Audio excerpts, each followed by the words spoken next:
Now, I am honored to introduce to you a man, a trailblazer in his own right. Let's stand and give it up to our president, Dr. Irfaan Ali. Let me hear you. Thank you, Erica. Let's give Erica a big round of applause. All right, please have your seats. My respected elders, community leaders, brothers and sisters, young people, children. Today, I come before you once more humbled by your love, your commitment, your strength of character, your activism, and your commitment that kept democracy and the rule of law alive in this country. Once again, I see many faces here who walked with us, who guarded the ballot box, who guarded outside to ensure no one tampered with those containers. I see many faces who walked with us from Leonora to the Demerara Harbor Bridge when the police stopped us from going over. Thousands of us in white to get the government to respect the rule of law and to respect and honor the no confidence motion. I see here many faces that marched with us in Wales as we stood up guard on the public road in the interest of the sugar workers. And I want to take a moment to salute our regional leaders, our community leaders, our cabinet, and all the leaders across our country in this party who work relentlessly every single day to ensure that they represent the interests of our people, all our people. Let me say this, very importantly, we are not seasonal. The People's Progressive Party has been and will continue to be your constant partner, your constant friend, your constant family in the good times, in the bad times, in the sunny days, and in the rainy days. And I do not say that lightly. Right around this platform, this table here, when I first engaged Erica, she was introduced to me by Angie. And Erica was a medical doctor. She was basically ridiculed by members of our community. But she stood with us. She stood for principles. She walked with us, and she continued to do so. During COVID, no one wanted to risk their lives. None. It is the People's Progressive Party that started the mass drive, that walked the markets, that stood up at the street corner. We were not in government, but all of us, many of you here, remember, we walk house to house and deliver masks to save life, risking our own lives. And yes, we paid dear for that too, because we lost some good comrades to COVID, giving hampers and masks. Majid Hussein, one such comrade. We are not fair weather friends, and it is during those periods that I first made contact with Tandy. I call her Tandy, Tandai, anything goes right now. But she reached out to be a part of something positive, to save the lives of people when we had that mass distribution across the country. We didn't have resources, we were not in government, but we had the will. The party bought material, bought thread, And we got ordinary Guyanese to sow the churches, the temples, the mosques. Because we cared. In 1 week, we produced more than 450,000 cloth masks across this country. How easy it is to forget these things. My friends, during opposition, Priyamanichan is a lawyer. She abandoned her practice and came permanently as the leader of the opposition office to work and fight and represent people. It was in opposition that Indar left his job as a chief financial officer in the private sector to join the struggle for freedom and democracy. It was in opposition that all of you, many comrades here, we used to come by Demerara and walk the communities. It is this party and many of you who contributed a pint dal, a pint black beans, cassava, pigeon peas. You remember that? It was during a time when we had oil in this country under the AP and UAFC government that we were pooling together food to give people who were sent home by a merciless gang. How easily can we forget that? How easily can we forget that?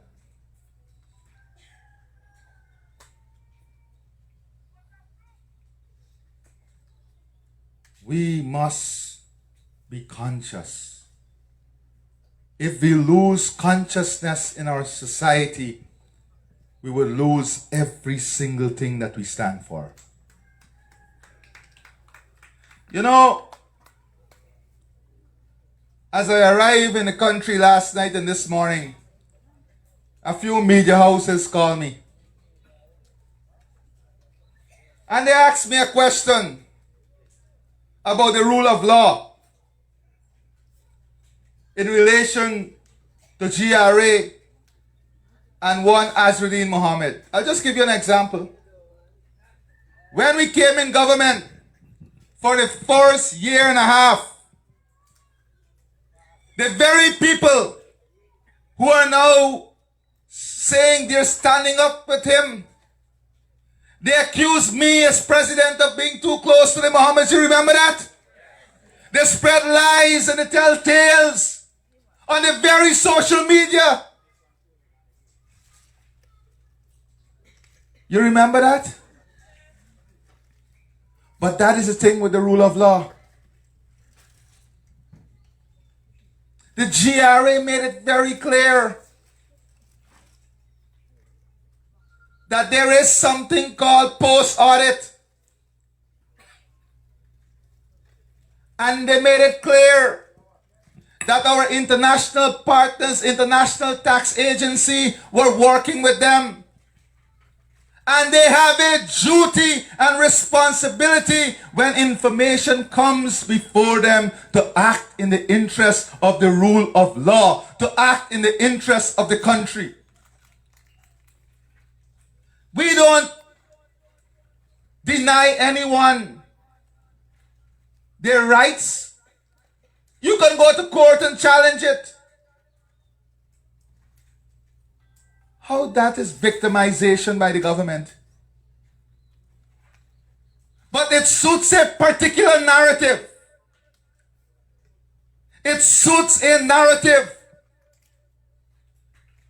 You know, everybody can say what they want to say about the PPP and how they want to say it.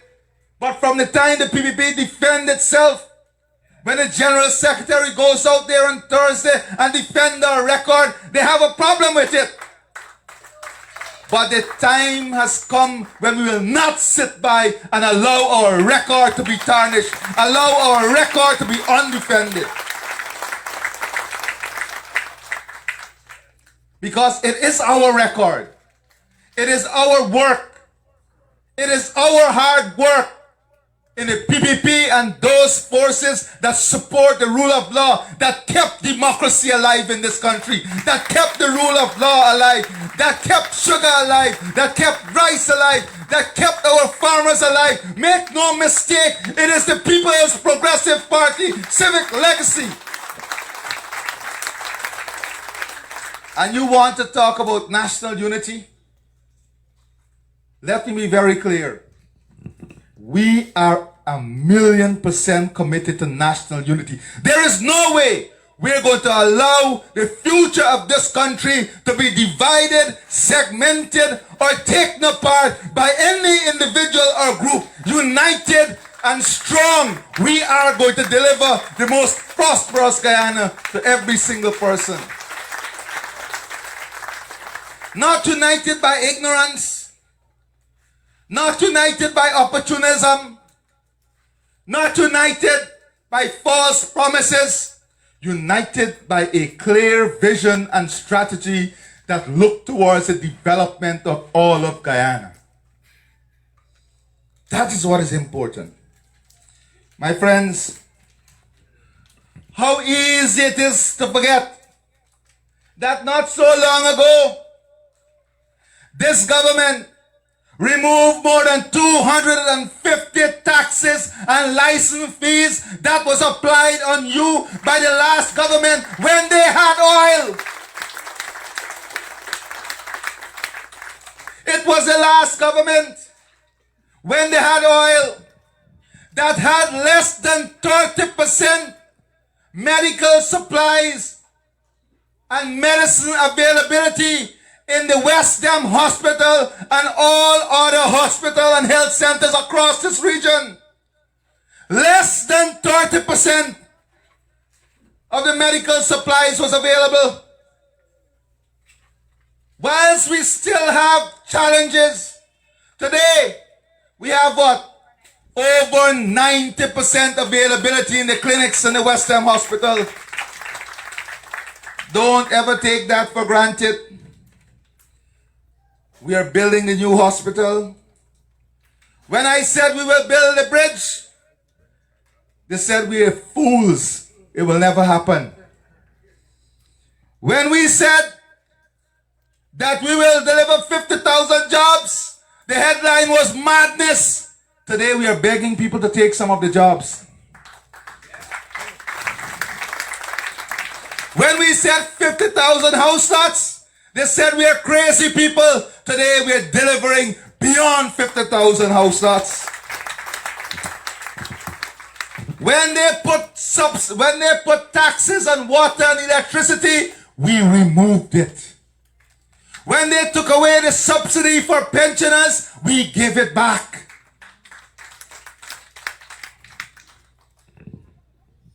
So many examples I have here. When we said universal secondary education, they said we are lying. When we said free education, they said it will never happen. These are the facts. When we said we'll double old age pension, what did they say? It will never happen. When we said that we will increase the Because We Care grant for our children, they said we were only saying that we don't have money. Remember that? They said we don't have money. We can't afford it. It's not sustainable. But today, what have we shown them? It is more than sustainable. We have given more than the $50,000. And let me be very clear. It will continue to go up. Old age pension, subsidies, the Because We Care grant, the grants, the support to communities will only keep going up, up, up, up. Imagine when we give out, what was the last grant we gave out? The newborn grant.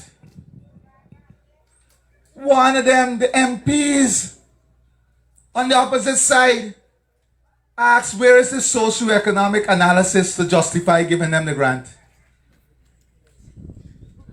They don't need a socioeconomic study to send home directly tens of thousands of workers and indirectly hamper the earning of more than 30,000 families, but they need a socioeconomic study to give mothers and newborn children $100,000. What that tells you, don't take that lightly. That tells you about a philosophy that we must be careful of. You don't need money to do what is right. You don't need money to respect a no confidence motion that is passed against you. You don't need money to respect the outcome and the will of the people. One of the most important things we have in life is our dignity. When we lose our dignity individually or as a family or collectively or as a nation, we lose everything. And one of the most important things you have that represents your dignity as a citizen is your vote.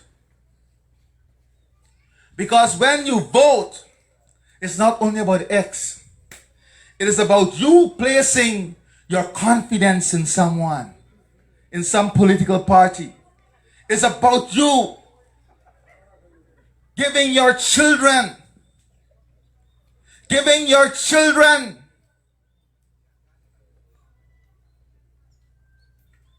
your children's future in the hands of that political party, that vision, that president. Is about you trusting them. It is about your dignity. And in 2020, they were willing to take away the dignity of every single Guyanese. These are not things we must take lightly. And we went beyond the manifesto. From August 1st, you will cross the Demerara Bridge free of cost.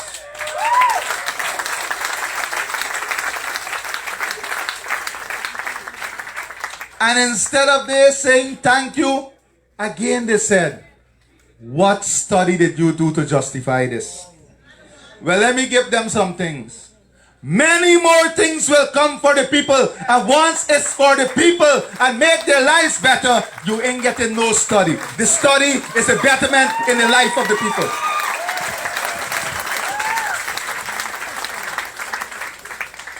The only study we can study is studying how to improve your life, how to make your life better, how to make your children's life better. Let them study me and we and run mad.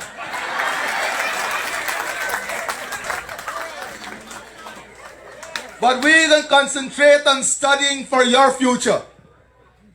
You know, I just came back from Silicon Valley.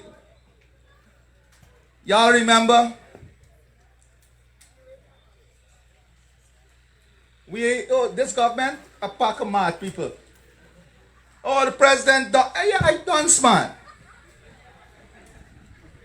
This government that brought the Berkeley Innovation Award to Guyana.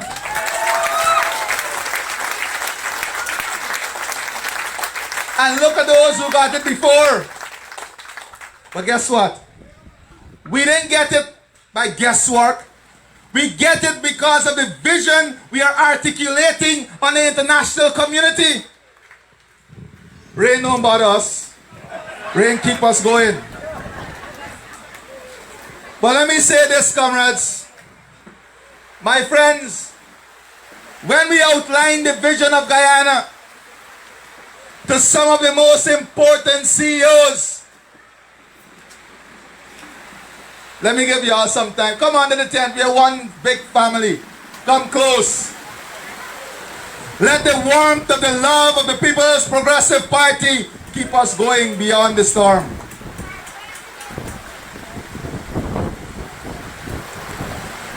Yeah, I can go close to cage 2, you know. Don't bother, you can get the blackout.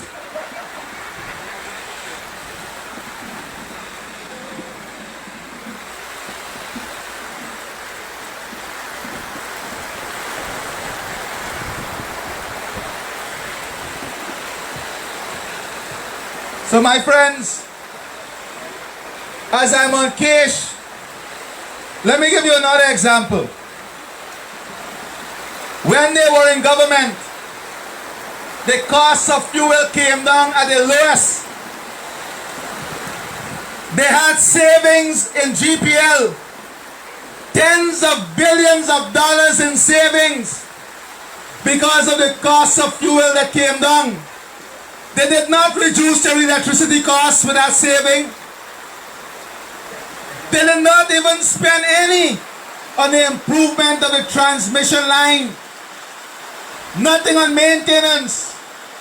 It is this government that I had to come back to spend and ensure that we keep the power on, because they left us a mess that we had to come back and fix. These things are not about money. These things are about a philosophy. These things are about a vision. These things must not be taken for granted. And let me give you some other examples.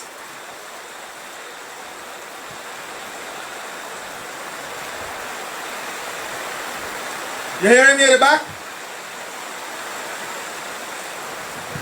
So let us take a few examples of how life is changing.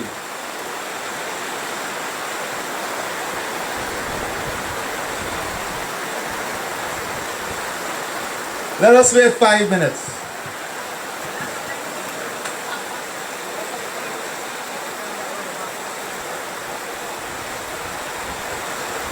We want everybody to come in. Let's make space. You can come in front here too, you know, don't worry.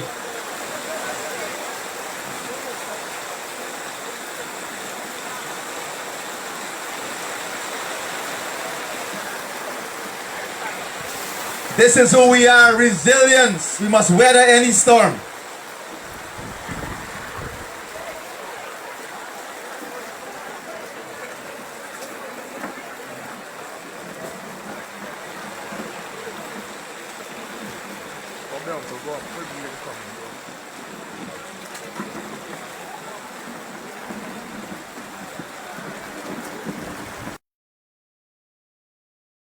I was telling you that as we outline the vision for Guyana 2030, one of the leading professors, he asked me, he said, this is a very ambitious vision.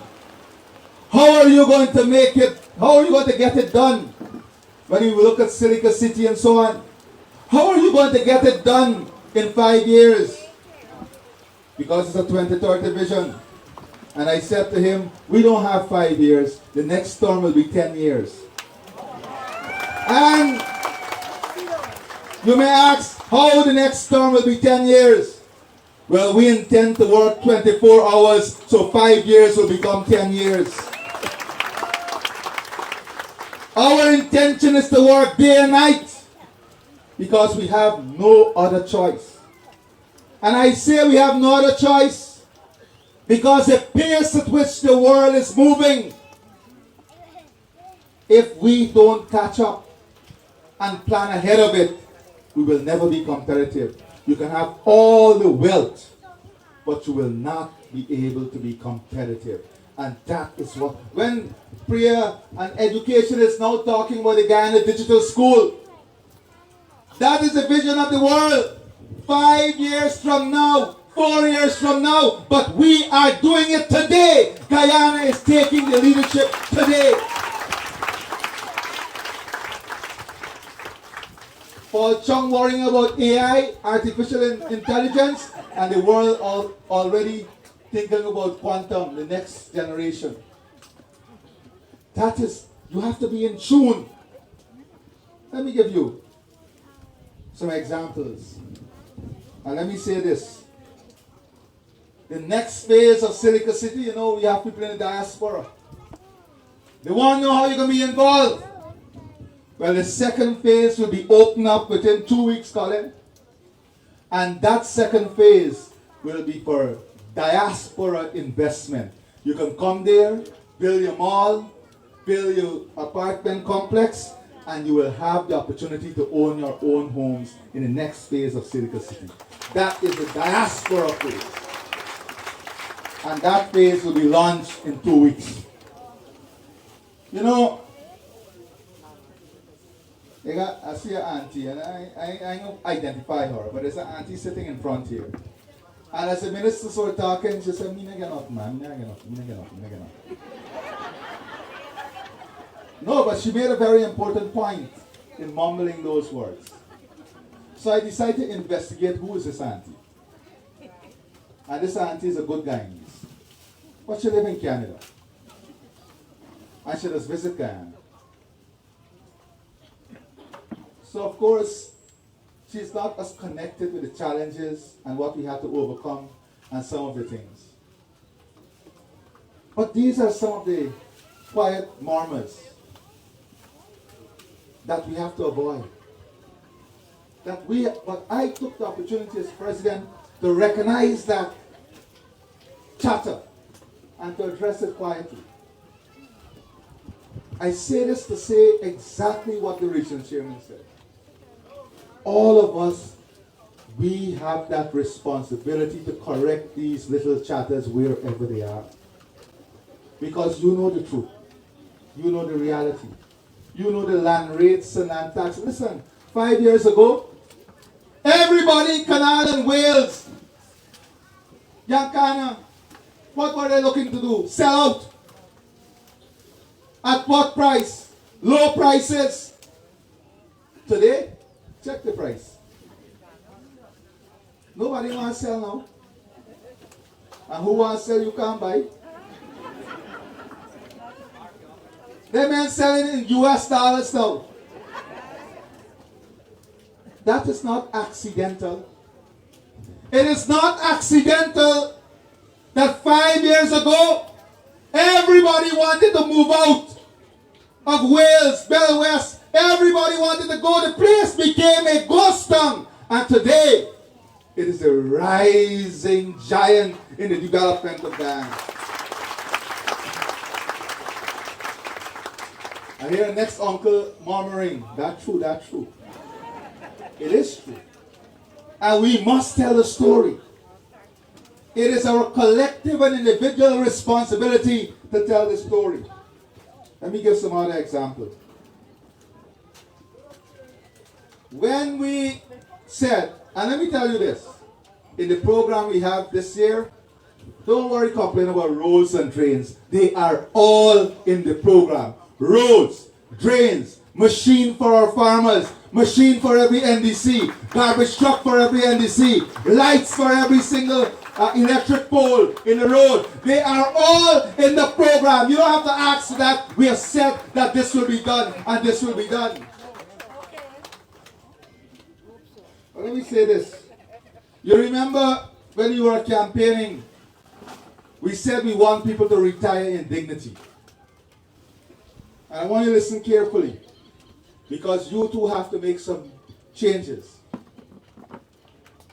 When we said retirement in dignity, what did we mean? We recognized there were disparities in the system. So let me take the example of an 8th grade head teacher that is retiring today.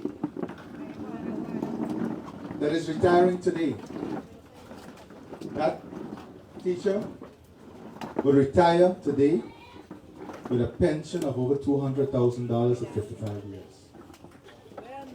At 60 years, they will get the highest NIS pension. That's another $168,000. That takes it to about $382,000 at 60. And then at 65, they have old age pension, which today, I'm giving you today rates, you know, is $423,000 at 65. Isn't that retirement in dignity? Retiring with more than $2,100 US per month as your pension at 65. That is why people are going to come back. That is why people are going to understand the vision. those teachers who left here, many of them, I went to teach in Botswana and some other places, Qatar or wherever. They would not get a pension. Bahamas, they will not get a pension. This is what we meant when we said retirement in dignity. And this is at today's rate. I ain't putting the 8% for this year yet. Recently,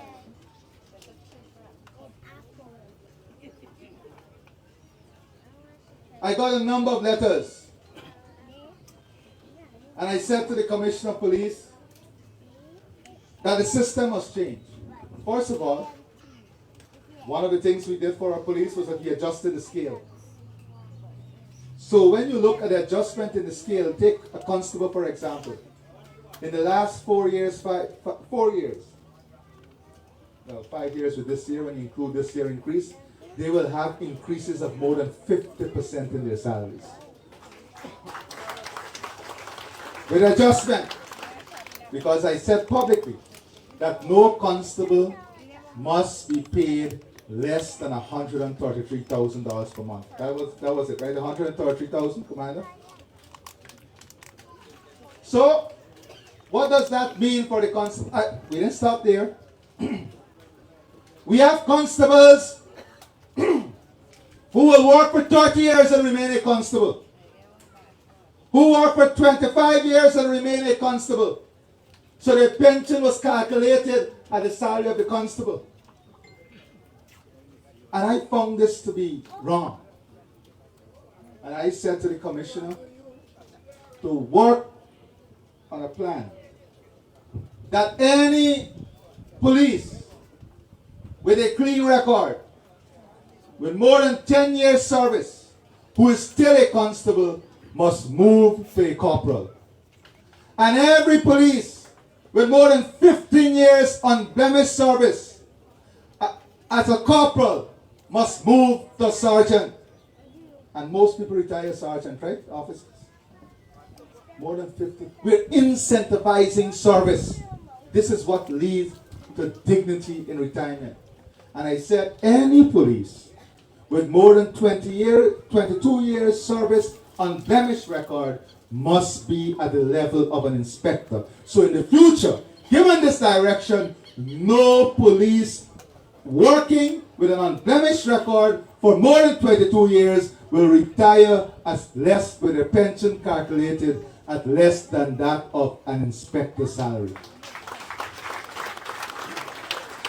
That is retirement in dignity. And the same thing we're taking across the board. So let us take today a new constable. And I'm not even going to teachers, because outside of the salary increase, let me tell you, the debunching issues and the allowance when we came into office that we had to fix. People take these things for granted. I hope our teachers remember. So constable, a new constable today, now joining the work, will start with the increase this year of a salary close to $150,000. Can you imagine that?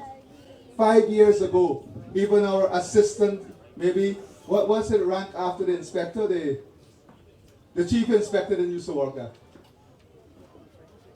Just 4 years ago, that was not even the salary of the chief inspector. Today the constable is starting at that.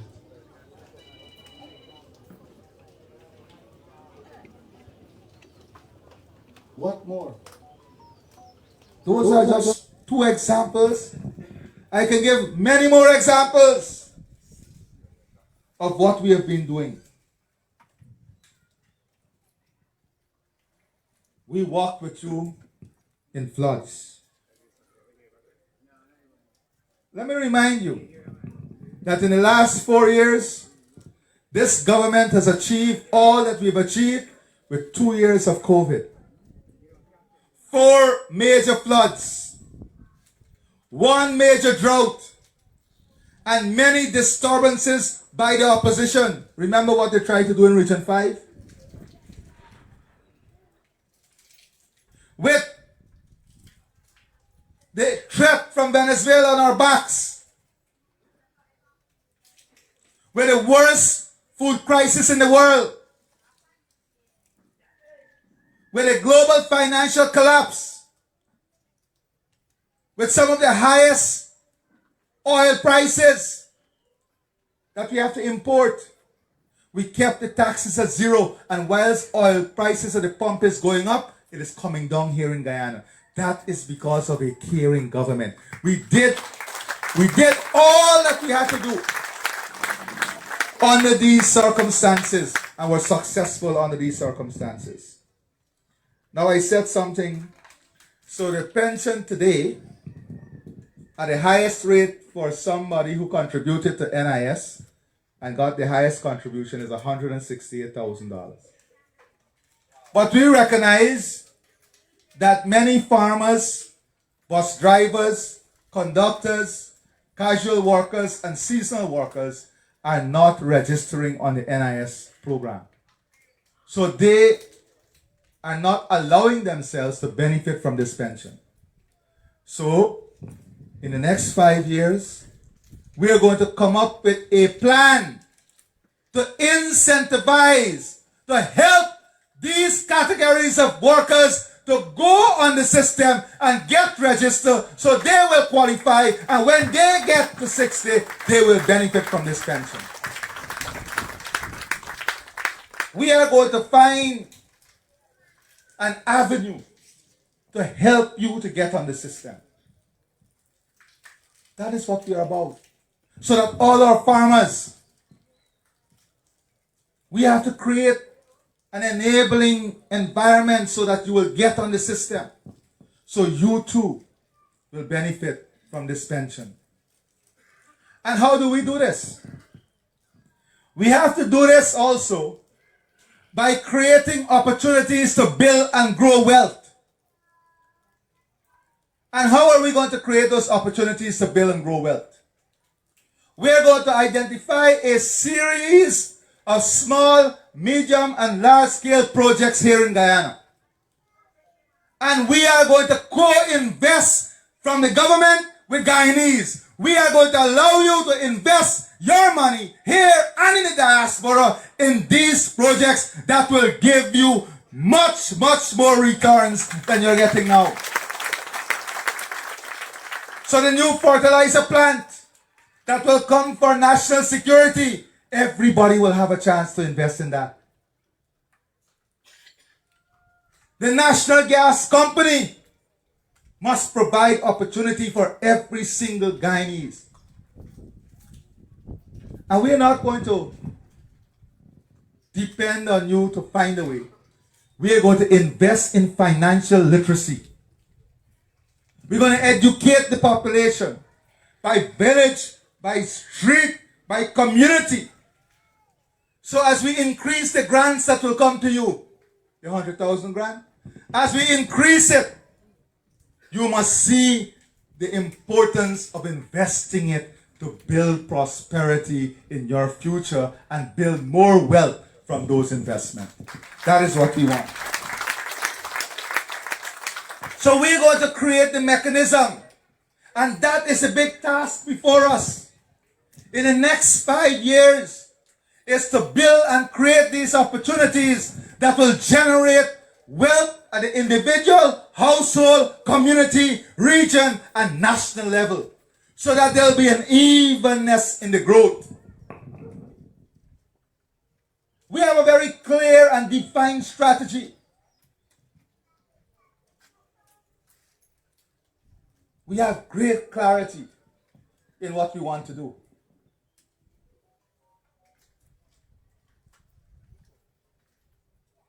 Some of this, look at Canal for example.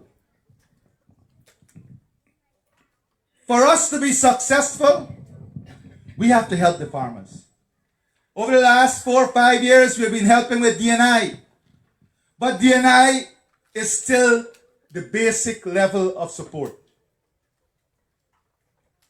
For us to be resilient and sustainable in agriculture here, we have to invest in the polders, in storage facility, cold storage facility, packing facility, processing facility and give you high-tech agriculture solutions that would mitigate against climate challenges like flooding, excessive drought season, all of these things. So already we are developing a plan that would support the modernization and technological transformation of food production here in the polders. We must not depend on a private company who we are buying juice from or anything to buy your fruits anymore.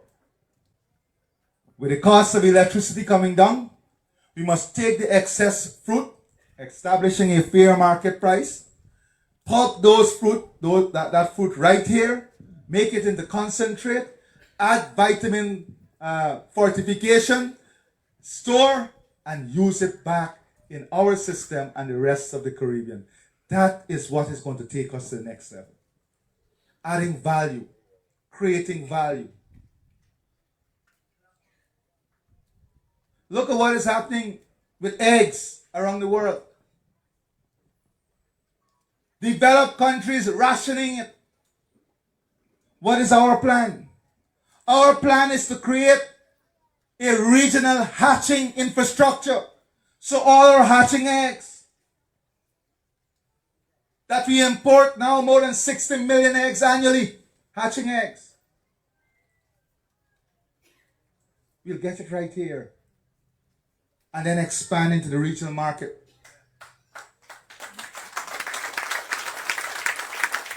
When we spoke about the corn and soya, they doubted us.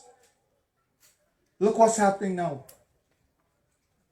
Thousands of acres of corn and soya, the same thing with black eye and red beans. Agri-innovation is going to be an important aspect of the development strategy. We're going to use technology in every single aspect of national life. So we have to ensure we train our people and give them access to that technology. Before the end of this year, on your device that you have in your hand, and those who don't have device, you'll have to get your device. You will be able to sit in your home here in Canal and pay for your chemical or your fertilizer in Georgetown using your own device. You will save the transportation time. You will save productivity time. You will be interconnected with the extension officers at Ministry of Agriculture from your phone. So if you have a question, and they will be proactively sending you information on weather, information on diseases, information on things to look out for. That is the future we are heading into. Priya just gave out a box. What's the name of the box? The digital box. That your children now can put in your home. And 24/7. You're in a learning environment.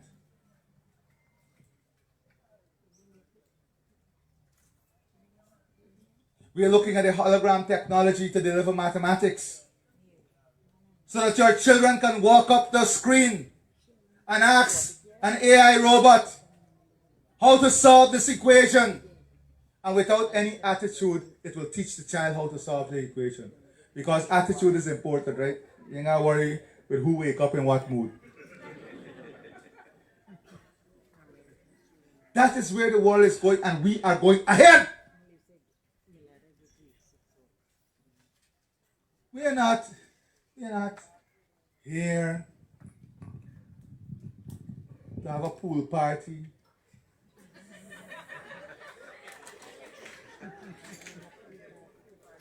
That ignorance is not for us. We are busy strategizing on the future. We are busy strategizing on the strategies that will enable us to be ahead of the competition, enable your children to function effectively in the new world. I don't know how many of you would have heard what Rubio said. Not a concussion road. Because that road is under construction, yes, by the Chinese, from Temeri to Craig. He said some countries go through change. Some countries go through development, but Guyana is going through transformation.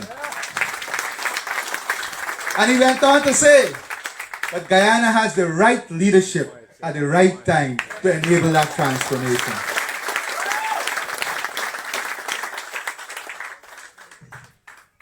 We are working with our international partners to enforce our security system, to enforce the rule of law, because our society must be embedded in the rule of law.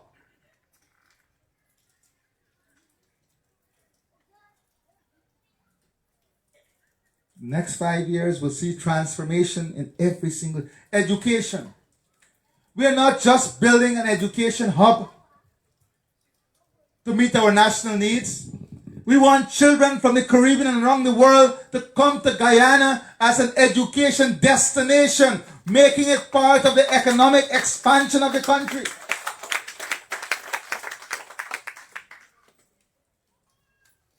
We are now discussing with major tech giants partnership on how we're going to convert the IAST, the Institute of Applied Science and Technology, into a world innovation hub where we will get startups to come here, to experiment here, to build the next generation of technology from Guyana with investment from the private sector and the government here in Guyana.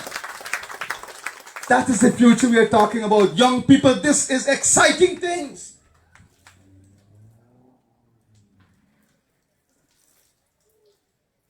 This is a wave of excitement.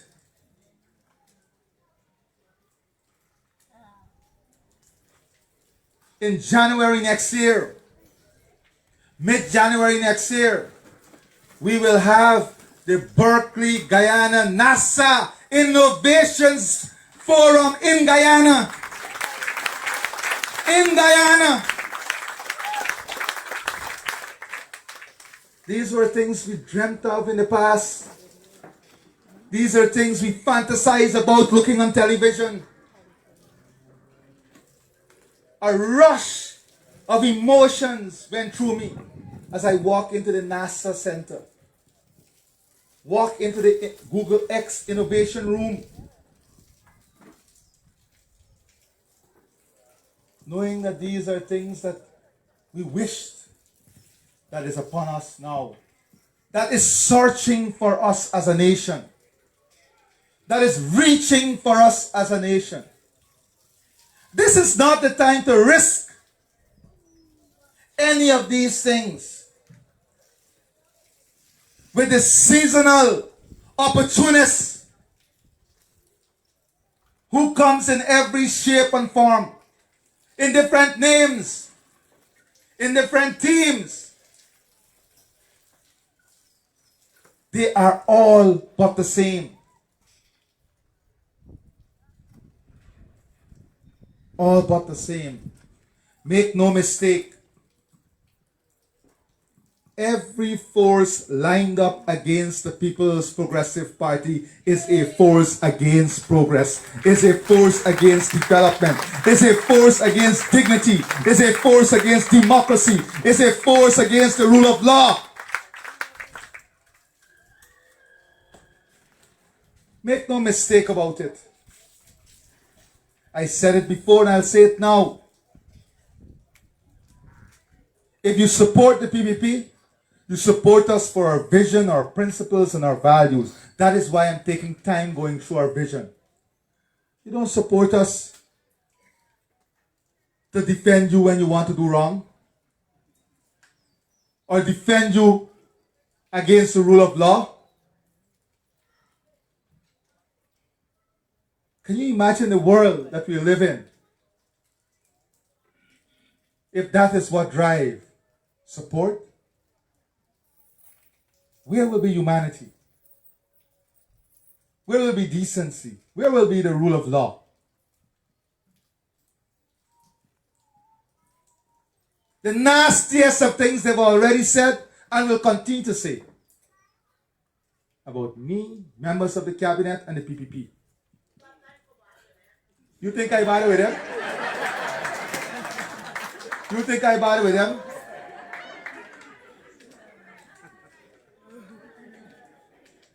What is the hate crime against the General Secretary of the PPP by these people? You know what's his crime? His strong and relentless defense of the PPP. Don't bother with all the nonsense. His only crime is his relentless defense of the record of the People's Progressive Party Civic.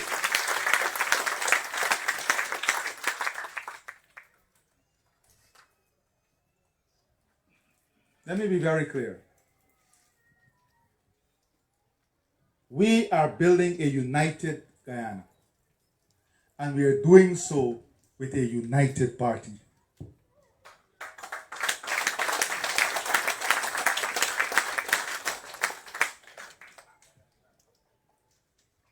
We don't hustle for leadership.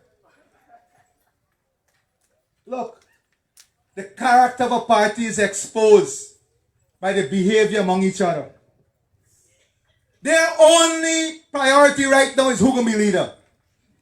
Not the vision, not the people, not the team, but who can be leader? Who can be leader? Who can be leader, man? That's their priority. We went through a presidential primary, well, not primary, the selection of our presidential candidate through a process. We went through a beautiful Congress, the largest Congress ever in the history of the country. All you see coming out of the Congress is development plans, Michael Jackson and all of them things. When they have Congress, we'll see chair fly, bullet fly, gun fly, helmet fly. There is no love. If you can't share love among yourself, what are you going to share it with the country by? These are things that are real, that we must think about. Must think about, go back and look at the photos. When we were fighting, who was there? Who was there? We are building a country in which you will have the best health care. The best health care that will match any other health care system in the world. We are already starting it. Your new hospital is going up. The one at the Kenton will finish. Whilst they are fussing and fighting, you know what we are doing? Discussing with global providers. Discussing to see how we can find the nurses, the specialized doctors, the equipment to come in to ensure when those hospitals are open, we have the right complement of staff to give you the service. That is what we are doing. That is what we are doing. Infrastructure. From day one we said that the task was to get the traffic to move. Imagine if we did not have those concrete highways. What would be the problem now? How are you going to get to work? We said from day one, we have to use a technology and building method that will open up the way, and then we'll come with the final phase of pavement when we are finished. Didn't we say that from the inception? Imagine your life in the future. What Wales development will be like. Thousands of jobs will be here. The 4-lane road going to Del Conte, connecting to Bartica, going back on the Sand Hill Road, going to Timeri, coming all the way to Wales. Those are no longer dreams and aspirations. Those are active plans under implementation. Thomas got to train hundreds of pilots and captains and persons to work in the marine sector. Tandai now on the International Council for the Maritime Industry. Those are not things that happen by accident. Those are the investments you don't see. In a couple months from now, when you can walk out to the region and renew your driver's license as if you're got the ATM machine, that is what we're doing. You don't have to go join a line. You take your driver's license, your digital payment, you go to a kiosk, just like if you're going to get a soda, and you renew your driver's license. That is the future we're building for you.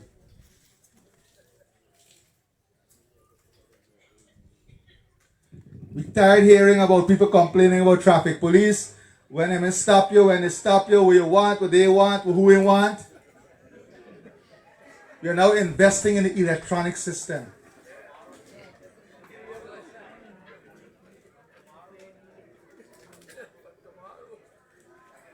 These things are not accidental. When one ferry was enough for Essequibo, how much trip you got per day now? You have 3 trips per boat now, and we have 2 boats, and we're looking for the 3rd boat for Essequibo. If Essequibo was not developing, why people go in? It's simple analysis. Until you not see nothing more every day, see people buy car.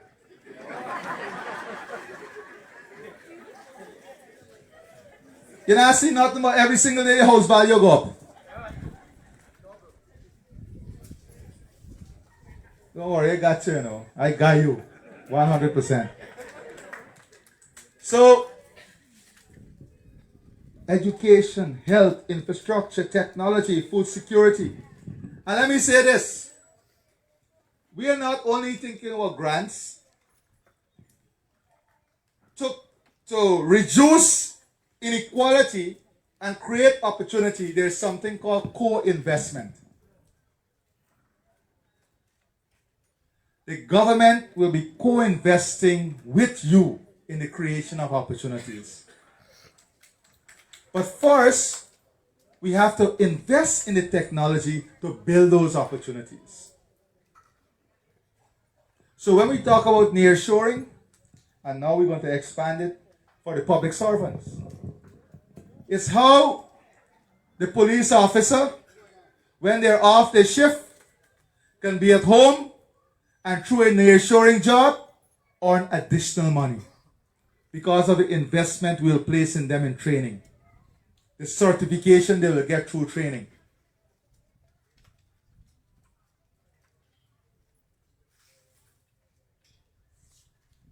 This is the future.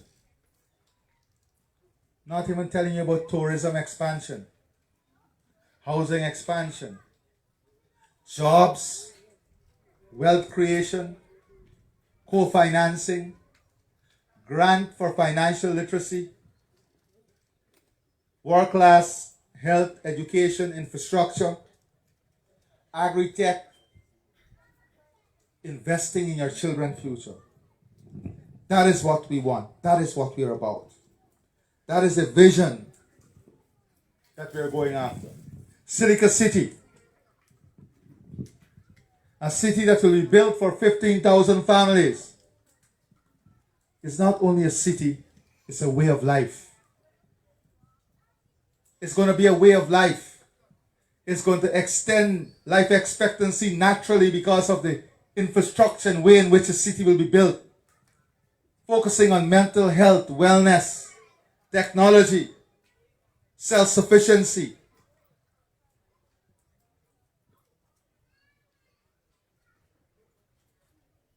This is what we're building. Sometimes it's hard to understand it when you live in it every day. The only way you can appreciate it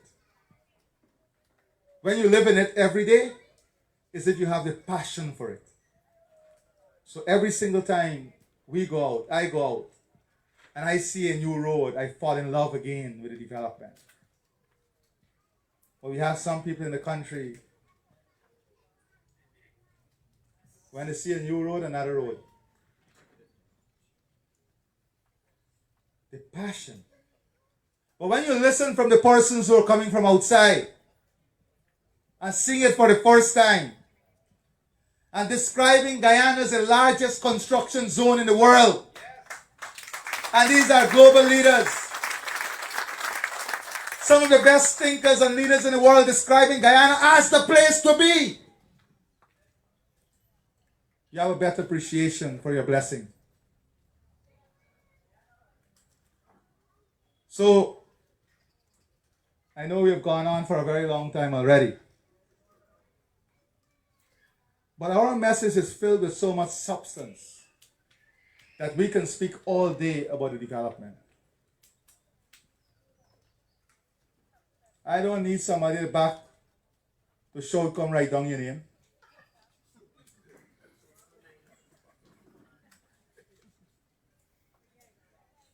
What I need, and what our leaders are doing, is walking every single day with the people, for the people, by the people. Now this might be a very cruel thing to say, but let me tell you. This cabinet were banned from vacation for almost the last 5 years.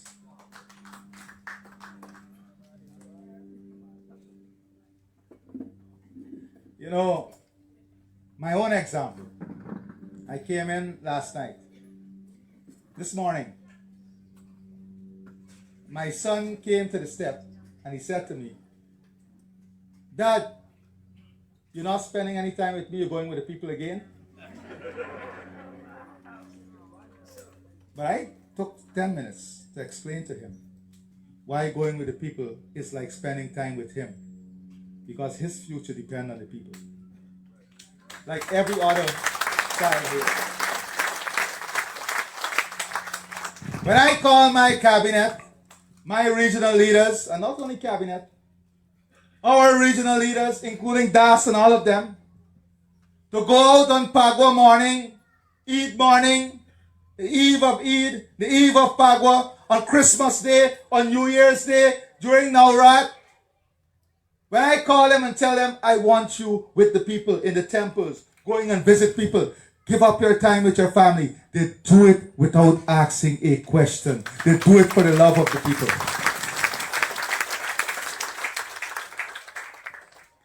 Nirmala never come to me one day and say, oh, I'm going and helping with all this grant, give me an additional grant. Yankana, in opposition, used to bring produce from his own farm to distribute to poor people. No, they don't have billions of dollars,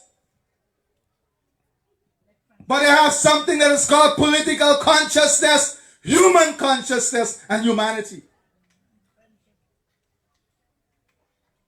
They had absolute love for the people.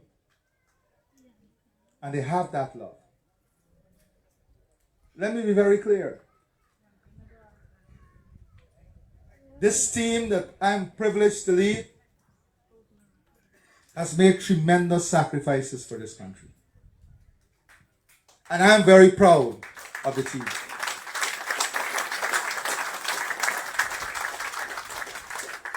So they can call them what they want to call them. I know the quality we have. God bless you. God bless your families. God bless our department. And before I leave, no, please have a seat. I'm not leaving. Since we came to office, on these community outreaches, from the office of the president alone, I'm not telling what pray them do, they must thousands they also do. We have handled more than 15,000, more than 20,000 personal problems for people across this country. More than how much?